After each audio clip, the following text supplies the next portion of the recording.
Dan saat ini kita telah terhubung dengan Mas Hendry Satrio, yaitu akademisi komunikasi politik Universitas Paramadina. Mas Hendry, selamat malam.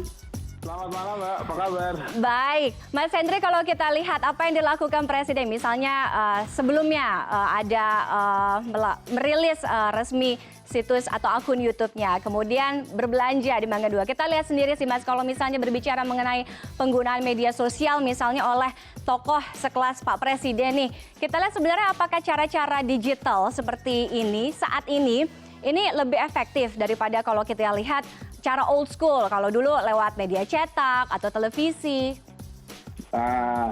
Sebenarnya sih begini, memang trennya di daerah urban memang lebih digital, tapi jelas media konvensional tidak bisa ditampilkan saja. Media konvensional itu tadi yang seperti disebutkan, ada koran, radio, TV. Iya. Nah, sejauh mana ini menjadi efektif? Nah, ini karena ini jadi tren gitu ya, trending, ya tentunya dari sisi efektif ya efektif saja. Tapi apakah bisa kemudian menjadi viral yang meluas? Nah, disinilah harus ada kombinasi antara digital marketing atau digital media dengan media-media konvensional yang ada seperti radio, media cetak, dan TV.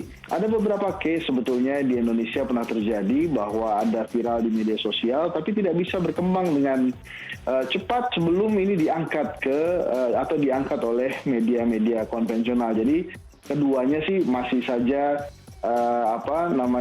saling mendukung, jadi tidak ada satu yang meninggalkan yang lainnya gitu. Jadi harus tetap dua-duanya digunakan. Iya. Kemudian nampaknya Presiden ini juga sudah konsentrasi ke 2019 dengan menggunakan berbagai media-media sosial yang kemudian dia juga menggunakan digital media yang memang ingin sekali mengikuti tren nampaknya.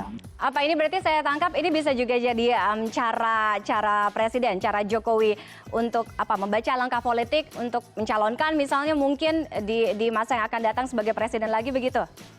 Ya, ini adalah langkah-langkah strategis yang dilakukan oleh seorang Jokowi, apalagi kalau kita tarik benang merah.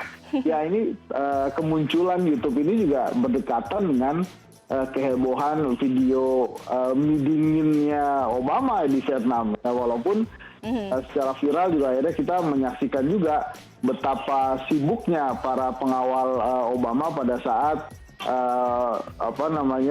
prosesi makan yang akan disebarkan secara viral melalui media sosial.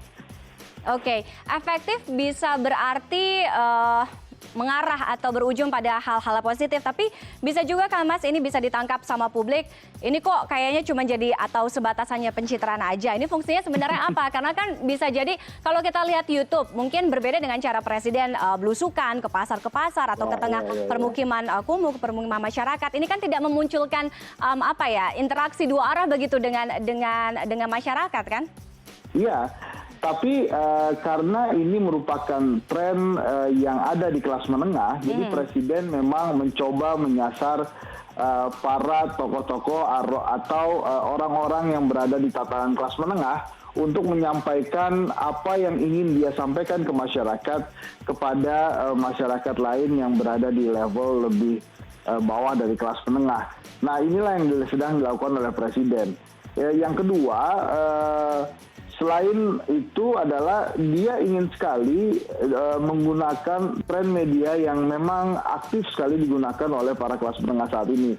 Nah, apakah efektif atau tidak? Nah, ini nanti kita lihat di kemudian hari. Karena menurut ilmu komunikasi tetap saja komunikasi yang paling efektif adalah komunikasi tatap muka, tidak melalui media. Nah, apakah Pak Jokowi akan menghilangkan langkah-langkah belusukan tatap muka yang selama ini dia lakukan?